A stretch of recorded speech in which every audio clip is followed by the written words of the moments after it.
মির্জা ফখরুল ইসলাম আলমগীরের কথা আমি কোট করছি।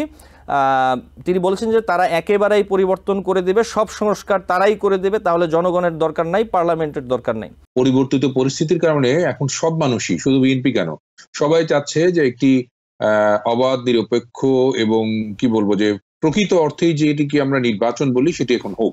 রাজনৈতিক দলগুলোর সাথে আলাপ আলোচনা এবং এই সংস্কারগুলো যে তারা চালিয়ে নেবেন, তারা যে এই সংস্কারগুলো করবেন ভবিষ্যতে এবং তারা যে ঘুরে আসবেন না, এটার একটা গ্যারান্টি থাকতে হবে। বিএনপির চেয়ারম্যান ইতিমধ্যে তো তারা 31 দফা দিয়েছিলেন, 31 দফায় কিন্তু বেশ কিছু সংস্কারের কথা তারা বলেছেন যে কেউ দুইবারের বেশি প্রধানমন্ত্রী হবেন না। তো এরা এই প্রতিষ্ঠানগুলো কারা চালাচ্ছে, এদের মালিক কারা? খোঁজ নিয়ে আপনারা দেখবেন যে বেশিরভাগই হচ্ছে ব্যবসায়ী, এবং আরো খোঁজ নিলে দেখা যাবে যে তারা কোনো না কোনো ভাবে এই গণমাধ্যমগুলোকে তাদের ব্যবসায়িক সুবিধায় ব্যবহার করছেন। 1 মাসের কিছু বেশি সময় হয়েছে অন্তর্বর্তী সরকার দায়িত্ব গ্রহণ করেছে, এবং আমরা কিছুদিন আগে যেটা দেখলাম যে 6টি সংস্কার কমিশন গঠন করা হয়েছে। এই যে অন্তর্বর্তী সংস্কারের পক্ষ থেকে বিভিন্ন সংস্কারের কথা বলা হচ্ছে, এই ক্ষেত্রে কিন্তু এগুলো আসলে একটি কমিশনকে একটি নির্দিষ্ট সময় বেঁধে দিয়েছে তাদের কাজ করার জন্য, তারপরে তারা প্রতিবেদন জমা দিলে এরপর আরও অনেক কাজ আছে। এবং অন্তর্বর্তীকালীন সরকারের কাছ থেকে আমরা এখনো কোনো সময়সীমা পাইনি অথবা জানতে পারিনি। অনেকে বলছেন এটা অনেক টু আর্লি আসলে, যে মাত্র 1 মাস হয়েছে। তো মির্জা ফখরুল ইসলাম আলমগীর এর আগেও তিনি বেশ কয়েকবার এই বিগত কয়েকদিনে নির্বাচন দেওয়ার ব্যাপারে তিনি বলেছেন। এখানে যে বিষয়টি, এটি কি শুধুই আসলে রাজনৈতিক কৌশল যে দলের নেতাকর্মীদের সক্রিয় রাখার জন্য, নাকি অন্তর্বর্তী সরকারের উপরে একটি চাপ তৈরি করার চেষ্টা যাতে যত দ্রুত সময়ের মধ্যে হয় আসলে নির্বাচনটা যাতে পাওয়া যায়? জি, ধন্যবাদ আপনাকে। অন্তর্বর্তীকালীন সরকার কেন গঠন হয়েছে, কিভাবে গঠিত হয়েছে, এটা আমরা সবাই জানি এবং আমাদের দর্শকরাও জানেন। অন্তর্বর্তীকালীন সরকার গঠন হয়েছে একটা ছাত্র জনতার সফল গণঅভ্যুত্থানের মধ্য দিয়ে। সংবিধান অনুচ্ছেদে এই সরকার গঠনের কোনো ছিল না। সংবিধানকে পাশ কাটিয়ে বলতে পারেন বা সংবিধানকে বাইরে রেখেই সরকারটা গঠিত হয়েছে। ভেঙে দেওয়া হয়েছে, রাষ্ট্রপতি শপথ গ্রহণ করিয়েছেন এবং রাষ্ট্রপতি উচ্চ আদালত থেকে একটা রেফারেন্সও করেছিলেন। সুতরাং এখন অন্তর্বর্তীকালীন সরকার 1 মাসের বেশি সময়, 40 দিনের মতো, 38 দিনের মতো তারা এখন সরকার পরিচালনা করছেন। এই সরকার পরিচালনার ক্ষেত্রে যেটা আমাদের সাধারণ জনগণের, নাগরিকদের, এমনকি বিএনপি এবং অন্যান্য রাজনৈতিক দলের যে দাবি ছিল, এগুলো হচ্ছে যে সংস্কার করতে হবে। বিশেষত নির্বাচন কমিশনের সংস্কার, নির্বাচন হবে যে সরকারের অধীনে, এই সরকারের একটা রূপরেখা তারা দিয়েছিলেন যে এটা একটা তত্ত্বাবধায়ক সরকার হতে পারে বা নির্বাচনকালীন সরকার হতে পারে। এই সব মিলিয়ে অনেকগুলো সংস্কারের মধ্য দিয়ে অন্তর্বর্তীকালীন সরকার একটা নির্বাচনের পরিবেশ তৈরি করবেন। এখন অন্তর্বর্তীকালীন সরকার কতদিন থাকবেন এটা নিশ্চিত করে কেউই বলেন নাই, নিশ্চিত নয়। এই জন্য আমরা যেটা এখন মনে করব যে এই অন্তর্বর্তীকালীন সরকারের যে সময়, টাইম ফ্রেম, এটা বেঁধে দেওয়ার মতো আলোচনা করার এখনো সুযোগ হয়নি। জি, জি, কেরামতুল্লাহ বিপ্লব, আপনার কাছে যে বিষয়টি জানতে চাই, এই বিষয়টি যে আসলে মির্জা ফখরুল ইসলাম আলমগীর, আপনার কি মনে হয় যে নির্বাচনের জন্য যে বারবার বলছেন এই বিষয়টি তাদের আরেকটু সময় নেওয়া উচিত, নাকি এটি রাজনৈতিক কৌশলগত কারণে বলছেন? ধন্যবাদ। আসলে আপনার মানে সাংবাদিক হিসেবে এই ধারণা তো আপনার নিশ্চয়ই আছে যে বাংলাদেশের পরিবর্তিত পরিস্থিতির কারণে এখন সব মানুষই, শুধু বিএনপি কেন, সবাই চাচ্ছে যে একটি অবাধ, নিরপেক্ষ এবং কি বলবো যে প্রকৃত অর্থেই যে এটিকে আমরা নির্বাচন বলি সেটি এখন হোক। কিন্তু সেটি কবে হবে, কিভাবে হবে, সেই প্রক্রিয়াগুলো কিন্তু আমরা এখনো শেষ করতে পারিনি। কারণ এমন একটা সিচুয়েশনের মধ্য দিয়ে সরকারটা পরিবর্তন হয়েছে যার প্রেক্ষিতে তাদের নির্বাচন কমিশন, তাদের অ্যাডমিনিস্ট্রেশন, পুলিশ সহ অন্যান্য যে বাহিনী, সেগুলোকে সঠিকভাবে পরিচালিত না করার সম্ভব হলে নির্বাচন আপনি কিভাবে সঠিকভাবে করবেন, এটি কিন্তু আমাদের আগে ভাবতে হবে। তো বিএনপি আসলে তাদের রাজনৈতিক স্ট্যান্ড থেকে এই জায়গায় কথা বলছে, এবং তারা এটাও ভাবছে যদি যতই নির্বাচন পেছাবে ততই তাদের, মানে একটা কথা আছে না, আমরা বলি না যে গরম তাওয়ায় ডিম ভেজে খাওয়া আর কি। তো এখন যেহেতু একটা উত্তপ্ত পরিস্থিতি আছে, মানুষের মনের মধ্যে নানা রকমের চিন্তা ভাবনা, ক্ষোভ, বিক্ষোভ, ক্ষোভ, এরকম নানা কিছু আছে, সেই জায়গাটা তারা বিএনপি কাজে লাগানোর চেষ্টা করছে। মির্জা ফখরুল ইসলাম আলমগীর এই কথা বললেও তাদের দলের যিনি ভারপ্রাপ্ত চেয়ারম্যান তারেক রহমান, তিনি কিন্তু এইভাবে মির্জা ফখরুলের মতো সরাসরি, তাড়াতাড়ি, দ্রুত, জলদি এই ভাষায় কথা বলছেন না। তিনি কিন্তু কিছু ইঙ্গিত দিয়েছেন। আপনি খেয়াল করেছেন যে যেদিন তারেক রহমান ঢাকা সমাবেশে লন্ডন থেকে ভার্চুয়ালি বক্তব্য রাখলেন, সেদিন কিন্তু তিনি তত্ত্বাবধায়ক সরকারের অনেক কিছুর সাথে সুর মিলিয়ে বক্তব্য রেখেছেন। এবং ডক্টর ইউনূসের দেওয়া বক্তব্য, তারেক রহমানের দেওয়া বক্তব্যের মধ্যে আমার কাছে মনে হয়েছে যে 70 বা 75% এর মধ্যে মিলে গেছে।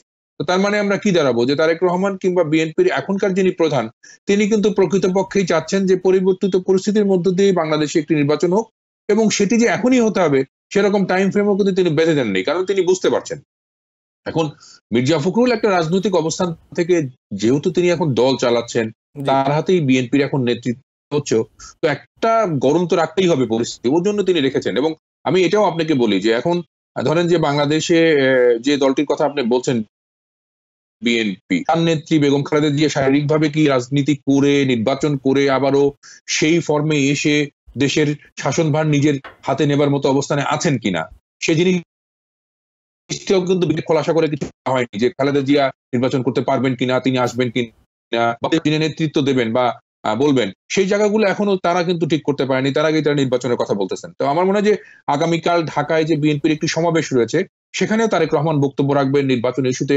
নিশ্চয়ই তিনি কথা বলবেন। আমরা তো সেই দলের কোনো নেতা কর্মী মুখপাত্র কিছুই না, আমরা অবজারভার, আমরা বাইরে থেকে দেখি, শুনি, জানি, কিংবা সেগুলো নিয়ে আমরা খবর করি কিংবা খবর বিশ্লেষণ করি। সেজন্য আমরা যেটা বলতে পারি যে তারা একটা ঠিকই চিন্তা ভাবনা করে রেখেছেন, বা তারা আসলে এই জিনিসগুলোর একটা ফরম্যাট দাঁড় করিয়ে রেখেছেন, আমাদের জনগণের কাছ থেকে মাঝে মাঝে কথা বলে সেটার রিয়াকশন নেওয়ার চেষ্টা করছেন, এই আর কি। তো এটা তারাই ঠিক করবেন, তারাই বলবেন। তো আমার মনে হয় না, যেটা শহীদ ভাই বলতেছিলেন যে নির্বাচন শুধু বললেই তো হবে না, যে 3 মাস 6 মাস 1 বছরের মধ্যে নির্বাচনের পরিবেশটা ঠিক করা কিন্তু বহুত কঠিন আছে এর মধ্যে। মানে আপনি একটু জিনিস খেয়াল করেন, আমাদের শুধু ট্রাফিক নাই, মানে পুলিশ ঠিক মতো নাই, তাই ঢাকা শহরে এক জায়গা থেকে আরেক জায়গা যেতে 15 মিনিটের রাস্তা আমরা 1.5 ঘন্টায় যাচ্ছি এখন। অর্থাৎ আপনি যদি এই অ্যাডমিনিস্ট্রেশনটা পরিপূর্ণভাবে নির্বাচন উপযোগী করে গঠন করতে না পারেন, যে তারা সব দায়িত্ব সঠিকভাবে সুচারুরূপে পালন করবে, কোনো পক্ষপাতিত্ব ছাড়াই, তাহলে পরে আপনি নির্বাচনটা করবেন কিভাবে? সেই জায়গাগুলোতে নির্বাচন কমিশন সহ জায়গাগুলোতে হাত দিয়েছে তত্ত্বাবধায়ক অন্তর্বর্তী সরকার, এবং আমার মনে হয় যে তারা সেটা মানে একদম সিরিয়াল বাই সিরিয়াল করছে। সেটা যতদিনই লাগে বা যেভাবে তারা মনে করে সেইভাবে তারা নির্বাচনের কথা এগোবে। এখানে প্রেশার দেওয়ারও কিছু নাই, সময় বা টাইম ফ্রেম বেঁধে দেওয়ার কিছু নাই বলে আমি মনে করি। জি, ধন্যবাদ কেরামতুল্লাহ বিপ্লব আপনাকে।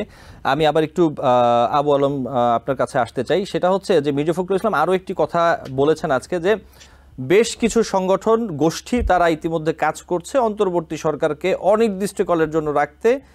আমি যেটা জানতে চাই যে উনি কি এটা এমনিই বললেন, নাকি উনার এই ধরনের সন্দেহ যদি হয়ে থাকে সেটার কারণ কি? আর আরেকটা বিষয় যেটা হচ্ছে যে কোন সংগঠন বা গোষ্ঠীকে তিনি ইঙ্গিত করছেন? দেখেন, রাজনীতিবিদরা তো অনেক কথা বলবেন এবং অনেক কথার অনেক মিনিং আমরা করতে পারি, আমরা অ্যানালাইসিস করতে পারি, বাট কেন বলেছেন এই কথাগুলো তাদের কাছে আসলে পরিষ্কার হতে হবে। নিশ্চয়ই তারা এরকম ভাবতে পারেন যে এর আগে একটা অন্তর্বর্তীকালীন সরকার বা তত্ত্বাবধায়ক সরকার ছিল, ওয়ানি লেভেলে তারা 2 বছরের মতো ছিল, তখন একটা -2 ফর্মুলা কাজ করছিল। বাজারে তো অনেক আলোচনা আছে যে এখন -2 বিরাজনীতিকরণ করার চিন্তা ভাবনা কারো আছে কিনা, দুটি দলকে বাদ দেওয়ার চিন্তা ভাবনা আছে কিনা। কোন কোন বক্তা তার বক্তৃতায় এরকম বলেন, আমরা এক ফ্যাসিস্টকে বাদ দিয়ে আরেক ফ্যাসিস্টকে ক্ষমতায় দেখতে চাই না। সুতরাং অনেক কিছু কিন্তু আলাপ আলোচনার মধ্যে আছে, অনেক ডিবেট হচ্ছে, ডেলিভারেশন হচ্ছে, আলাপ আলোচনা হচ্ছে। এর মাঝখান দিয়ে অনেকে অনেক রকম কনক্লুশন টানার চেষ্টা করতেন। নির্বাচন, বাংলাদেশে একটা নির্বাচন হতে হবে এবং ফাইনালি দিন শেষে একটা নির্বাচিত সরকারের কাছে, জনগণের সরকারের কাছে ক্ষমতা হস্তান্তরিত হতে হবে শান্তিপূর্ণভাবে। এবং আমরা যে এখন অন্তর্বর্তীকালীন সরকার আছে, এই সরকার কিন্তু সেই উদ্দেশ্যে কাজ করছে, তাদের উদ্দেশ্য পরিষ্কার। তারা কতগুলো সংস্কারের জন্য আমরা, জনগণের দাবি আছে, নাগরিকদের দাবি আছে, নাগরিক সমাজের দাবি আছে, রাজনীতিবিদদের দাবি আছে, তারা সেগুলো দেখার চেষ্টা করছেন এবং ইতিমধ্যে 6 জনকে নির্বাচিত করেছেন বা নিয়োগ করেছেন। তারা 6টি জায়গায়, বড় জায়গায় তারা সংস্কার প্রপোজাল করবেন। আজকে পর্যন্ত, এখন পর্যন্ত তো ফাইনাল না, 1 অক্টোবরের মধ্যে একটু রূপরেখাটা আমরা পাবো, কয়জন এখানে কাজ করবেন। তারপর তাদেরও একটা টাইম ফ্রেম করা আছে যে 3 মাসের মধ্যে তারা এটা করবেন, এবং পরবর্তীকালে রাজনীতিবিদদের সাথে আলাপ করে আরো 3 মাসের মধ্যে এটা একটা কনক্লুশন আসার চেষ্টা করবেন তারা। তাহলে 1 অক্টোবর থেকে 6 মাসের আমরা একটা টাইম ফ্রেম কিন্তু দেখতে পাচ্ছি। আমার কাছে মনে হয় যে এই যে কমিশন, মানে যারা সংস্কার নিয়ে কাজ করতেন, এদেরকে যদি আমরা কোনো কমিশন বলি বা কমিটি বলি, এই এই নাগরিকদের যে যারা আছেন, তারা এর মধ্যেও রাজনৈতিক যে দল গোষ্ঠী মতামত তাদের সাথে কথা বলবেন। সব কথা বলেই তারা একটা চেষ্টা করবেন যাতে একটা ভালো সংস্কার করা যায়। সংস্কার হচ্ছে একটা অনেক চলমান প্রক্রিয়া, এটা আমাদেরকে মনে রাখতে হবে। এই অন্তর্বর্তীকালীন সরকার যে সবকিছু সংস্কার করে বাংলাদেশকে এমন একটা দেশে রূপান্তরিত করে দিবে যেটার যেটা বিশ্বের একটা মডেল হবে এবং সবাই এটাকে অনুসরণ করতে শুরু করবেন, এরকমটা ভাবার বা এরকমটা চাওয়ারও কিছু নেই। তারা কিছু সংস্কার করবেন যে সংস্কারগুলো খুবই গুরুত্বপূর্ণ, যে সংস্কারগুলো না হলে আমাদের রাজনীতিতে যে অশনি সংকেত বা রাজনীতি যেভাবে নষ্ট হয়ে গেছিল, রাজনীতি যেভাবে দুর্বৃত্তায়ন হয়েছিল, যেভাবে স্বৈরাচারী সরকার জন্ম নিয়েছিল, ফ্যাসিবাদের জন্ম হয়েছিল, একনায়কের জন্ম হয়েছিল এবং একেবারে সবকিছু এক ব্যক্তির দখলে চলে গেছে, এগুলো থেকে, এই স্বৈরাচারী ব্যবস্থা থেকে জনগণ মুক্তি চায় এবং মুক্তি চায় বলেই হাজার মানুষ রক্ত দিয়ে এই সরকারকে প্রতিষ্ঠা করেছে। হাজার মানুষ রক্ত দেওয়ার ফলে এই গণ অভ্যুত্থান হয়েছে। সুতরাং তাদেরকে কিছু ভালো ভালো সংস্কার, মৌলিক সংস্কার করতে হবে এবং সেই সংস্কার গুলোও কিন্তু চলমান থাকতে হবে। এখানে যেটা হবে সেটা হলো রাজনৈতিক দলগুলোর সাথে আলাপ আলোচনা এবং এই সংস্কার গুলো যে তারা চালিয়ে নেবেন, তারা যে এই সংস্কার গুলো করবেন ভবিষ্যতে এবং তারা যে ঘুরে আসবেন না, এটার একটা গ্যারান্টি থাকতে হবে এই যে রাজনৈতিক বন্দোবস্তে। কারণ আমাদের ৭১-এর মুক্তিযুদ্ধ কেন হয়েছিল? এই কাজের জন্য, কিন্তু একটা মানবিক, গণতান্ত্রিক, অসাম্প্রদায়িক, কল্যাণমুখী, বৈষম্যহীন বাংলাদেশ। আমরা ৯০-এর গণ অভ্যুত্থান কেন? এই গণতান্ত্রিক বাংলাদেশের জন্য, মানবিক বাংলাদেশের জন্য। ২৪-এর যে অভ্যুত্থান, এটাও কিন্তু একই। আমাদের এখানে বৈষম্যতা সামনে চলে আসছে, তাহলে আপনি বলতে পারেন ৭১, ৯০, ২৪ কিন্তু এক সূত্রে গাঁথা। কিন্তু আমাদের যে সরকারগুলো ছিল, তারা মানুষকে তাদের যে স্বপ্ন, তাদের যে আকাঙ্ক্ষা, সেটা পূরণ করতে পারেনি। তাহলে এখন বৈষম্যহীন, গণতান্ত্রিক, মানবিক, কল্যাণমুখী একটা বাংলাদেশ গড়ে তুলতে হবে এবং এই জন্য রাজনৈতিক সংস্কার, প্রশাসনিক সংস্কার, আপনার পুলিশের সংস্কার, বিচার বিভাগের সংস্কার, আমাদের সাংবিধানিক যে প্রতিষ্ঠানগুলো আছে সেগুলোর সংস্কার করতে হবে। রাজনৈতিক সংস্কার বলতে আমি রাজনৈতিক দলের সংস্কার বুঝাচ্ছি, সেই সংস্কারের কাজটা রাজনৈতিক দলগুলোকে করতে হবে। আমি খুশি হব যদি মির্জা ফখরুল ইসলাম আলমগীর কিংবা বিএনপির চেয়ারম্যান, ইতিমধ্যে তো তারা ৩১ দফা দিয়েছিলেন, ৩১ দফায় কিন্তু বেশ কিছু সংস্কারের কথা তারা বলেছেন যে কেউ ২বারের বেশি প্রধানমন্ত্রী হবেন না। সেখানে আরো কিছু সংস্কার তারা করতে পারেন। পার্টিতে কিভাবে গণতন্ত্র চর্চা হবে, পার্টির তৃণমূল নেতৃত্ব কিভাবে ঠিক করা হবে, পার্টির সেন্ট্রাল নেতৃত্ব কিভাবে ঠিক করা হবে, পার্টিতে নমিনেশন গুলো কিভাবে দেওয়া হবে, নাকি এটা নিয়ে ব্যবসা বাণিজ্য হবে, এটা অতীতে হয়েছিল। এই সমস্ত বিষয়ে রাজনৈতিক দলগুলো নিজেও সংস্কার করতে হবে। তো এইটার একটা টাইম ফ্রেম নিয়ে আলাপ আলোচনা হতে পারে, ডিসকাশন হতে পারে। এটা ১ বছর, ২ বছর, ৩ বছর হতে পারে, কিন্তু আলাপ আলোচনা চলতে পারে। আমি মির্জা ফখরুল ইসলাম আলমগীর সরকারের উপরে অহেতুক একটা চাপ সৃষ্টি করছে। এটা রাজনৈতিক নেতৃবৃন্দ তো চাইবেন। ১৫ বছর ধরে বাংলাদেশে কোনো নির্বাচন হয় না, তাই না?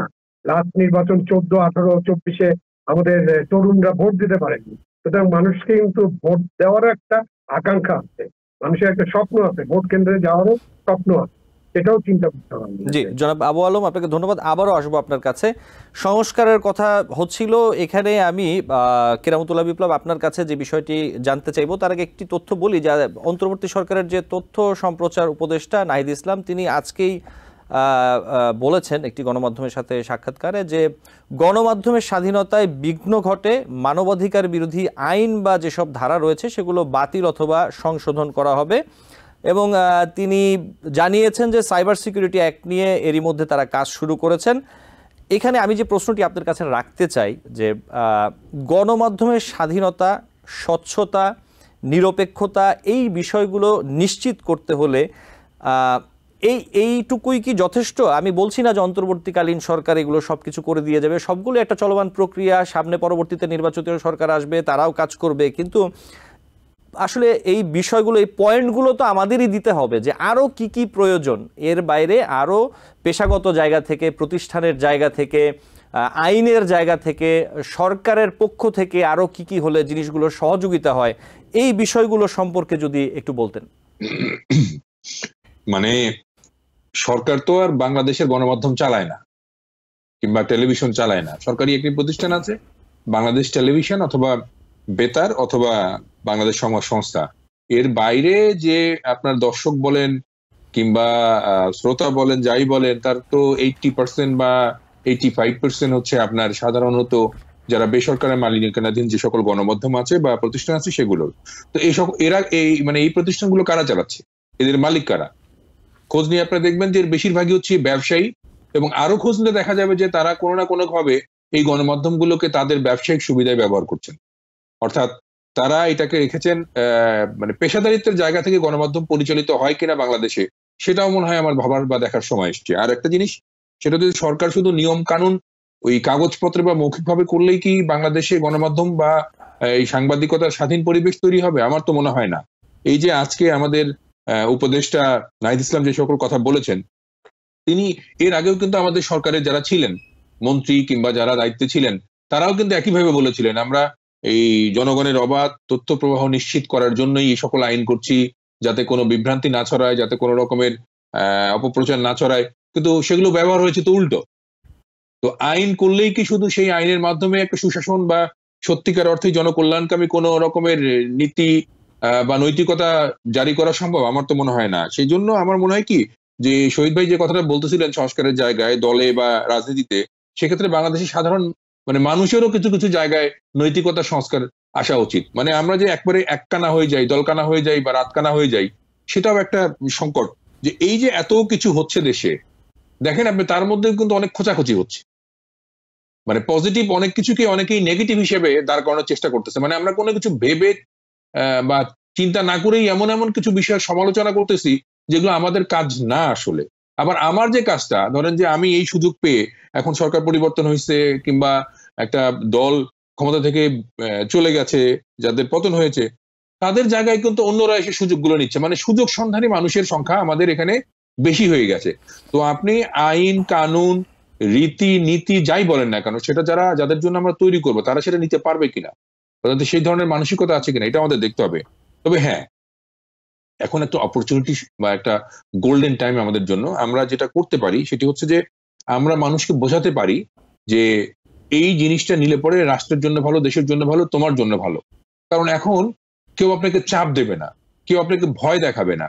মানে যদি না হয়, যেমন যে সংকটটার কথা আমি এখন প্রকাশ করতে পারি, সেটি হচ্ছে যে অনেকেই অনেক টেলিভিশনকে, অনেক পত্রিকাকে, অনেক পেশাদার সাংবাদিককে দালাল চিহ্নিত করেছেন, চাটুকার চিহ্নিত করেছেন। সত্যিকার অর্থে আপনি তো খুঁজে দেখেন যে এই যে বাংলাদেশে যে সময়টা আমরা পার করে এসেছি গত 15 বছর, সে সময় তো সরাসরি হস্তক্ষেপ ছিল সেনা গোয়েন্দাদের।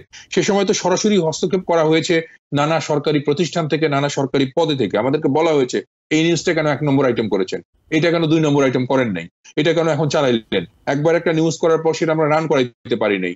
কিংবা এমন ফোনে এমন কথা বলা হয়েছে যে রাতে কয়টার সময় অফিস থেকে বেরোবেন এবং যাওয়ার পথে কোন দিক দিয়ে যাবেন, এটা কিন্তু আমরা জানি। তো মানে প্রত্যক্ষ পরোক্ষভাবে হুমকি দেওয়া হয়েছে সংবাদ গোপন করার জন্য, সংবাদ বন্ধ রাখার জন্য, সংবাদ পাল্টে দেওয়ার জন্য। তো এখন যদি আমরা এই আমাদের প্রধান উপদেষ্টা ডক্টর মোহাম্মদ ইউনূস কিংবা এখন যিনি উপদেষ্টা আছেন নাহিদ ইসলাম, কিংবা তাদের সরকারের অন্য যারা সদস্য আছেন, তারা কিন্তু একদম প্রকাশ্যে বক্তৃতা দিয়ে, ভাষণ দিয়ে, সমাবেশ করে তারা বলতেছেন যে এখন বাংলাদেশের কোনো গণমাধ্যম চাটুকারিতা, দালালি কিংবা ভয়ভীতির মধ্যে থাকবে না। তারা স্বাধীন এবং দেশের মানুষের কল্যাণ হয় এমন সংবাদগুলো পরিবেশন করবে। যে সংবাদ সত্য এবং যা বাস্তব তাই গণমাধ্যমে তুলে ধরা হবে। তা কি হচ্ছে? আপনি খেয়াল করুন, এই আপনার অন্তর্বর্তী সরকার দায়িত্ব নেবার 1 মাস কয়েকদিন হলো, গণমাধ্যমে কি এখন কি আমি দেখছি বিভিন্ন পত্রিকা বা টেলিভিশনে সাবেক মন্ত্রীর এই দুর্নীতি, সাবেক এমপির ওই দুর্নীতি, মানে সাবেক নিয়ে আমরা ব্যতিব্যস্ত হয়ে গেছি। আমরা কিন্তু এই আমাদের নিজেদের ইনভেস্টিগেশন বা অনুসন্ধানী সাংবাদিকতা, আমি শহীদ ভাইকে শুধু সাবেক সচিব বা আমলা হিসেবে নয়, সাংবাদিক হিসেবেও জানি। তিনি একটি টেলিভিশনের সিইও ছিলেন, যে টেলিভিশনটি বাংলাদেশে এখন সবাই পছন্দ করছে, বা যে টেলিভিশনের ধারা নিয়ে এখন আলোচনা হচ্ছে, যমুনা টেলিভিশন, সেই টেলিভিশনটা উনি রান করিয়েছেন একজন মানে শীর্ষ পদে থেকে। তো এই টেলিভিশনটা মানুষ কেন পছন্দ করছে? কারণ ওই টেলিভিশনটা মানুষের আবেগটা বা মানুষের প্রয়োজনটা বুঝতে পারছে সেদিকে। আমি চ্যানেল 1 কাজ করেছি, টেলিভিশন, বেসরকারি টেলিভিশন চ্যানেল, যে চ্যানেলটি আওয়ামী লীগ ক্ষমতায় এসে বন্ধ করে দিয়েছিল। তো সেখানেও কিন্তু আমরা কি করতাম, যে মানুষের মেজাজটা বোঝার চেষ্টা করতাম, যে মানুষ কি চাচ্ছে। আমরা একটা জিনিস দেখি যে বড় বড় সাহিত্যিক মানে সমরেশ মজুমদার কিংবা হুমায়ুন আহমেদের লেখা এত পপুলার কেন? কারণ তারা এত মানে সরল ভাষায় তাদের গদ্য, তাদের কাব্য, তাদের উপন্যাস লিখতেন, যার মনে হতো আমি বোধহয় ওই উপন্যাসের একটি চরিত্র। তো সব মানুষই, আমাদের দেশের মানুষ চায় কি তার কথাটা গণমাধ্যমে ফুটে উঠুক, তার আবদার, তার অভিযোগ, তার চাওয়া, তার মানে প্রাপ্তির জায়গাটা, এটা কি আমরা তুলে ধরতে পারছি কিনা? আমরা ব্যতিব্যস্ত হয়ে পড়েছি। এখনো কি গণমাধ্যমগুলোতে এই যে প্রত্যেক দিনের যে নিউজগুলো কতটা মানে জনমুখী বা কতটা মানুষের প্রয়োজনে? যাই হোক, এগুলো অনেকগুলো ভাবার্থের বিষয়। আমি যেটা মনে করি সেটি হচ্ছে যে সরকারের সংস্কার যে পদগুলো তৈরি হচ্ছে সেগুলো আমরা সময় দিই। আমরা ধরেন যে একটা রাস্তা তৈরি হবার পর তার মধ্যে দিয়ে যদি শুকানোর আগেই সেই রাস্তা দিয়ে আমি ভারী লোহার চাকার গাড়ি চালায় দিই, সেই রাস্তা তো নষ্ট হয়ে যাবে ভাই। সেজন্য আমাদের উচিত আমাদের অবজার্ভ করার মধ্যে একটু সময় দিতে হবে, এবং তাদের যে পদক্ষেপগুলো, তারা যে ইনিশিয়েটিভ গুলো নিয়েছে সেগুলো কিন্তু খারাপ না। যেমন আজকে প্রধান উপদেষ্টা ডক্টর ইউনূস যমুনায় তার বাসভবনে ঢাকার সমস্ত ট্রাফিক পুলিশের কর্তাদেরকে ডেকেছিলেন। জি, তিনি ডেকেছিলেন হচ্ছে ঢাকার বুয়েটের কিছু এক্সপার্টকে, যারা রোড ইঞ্জিনিয়ারিং বোঝেন, তাদের ডেকে জিজ্ঞেস করেছেন যে ঢাকায় এত ট্রাফিক হচ্ছে কেন, এর কারণটা আমাকে বলেন তো। তখন বুয়েটের ইঞ্জিনিয়াররা তাকে হিসেব দিয়েছে যে বছরে 40,000 কোটি টাকা খরচ হচ্ছে ট্রাফিক এই সংকটের কারণে, যানজটের কারণে। তখন উনি তাৎক্ষণিক এবং দীর্ঘমেয়াদী দুটি পরিকল্পনা চেয়েছেন, যে আপনারা আমাকে বলেন যে আমরা 6 মাসের মধ্যে কি কি ডেভেলপ করতে পারবো, আর 2 বছর সময় দিলে কি কি ডেভেলপ। তবে তাদের টার্গেট গুলো কিন্তু ভালো। এখন সেগুলো যারা কার্যকর করবে তারা আপনার কন্ট্রোলে আছে কিনা, তারা আপনার কথা শুনবে কিনা, তারা সত্যিকার অর্থেই কাজ করবে কিনা, এগুলো তো জনগণকেও একটু ওয়াচডগের ভূমিকা পালন করতে হবে। সেটা আমরা করতে পারবো কিনা। নিউ ইয়র্ক থেকে সম্প্রচারিত TVN 24 টেলিভিশন বিশ্বজুড়ে বাঙালির কণ্ঠস্বর।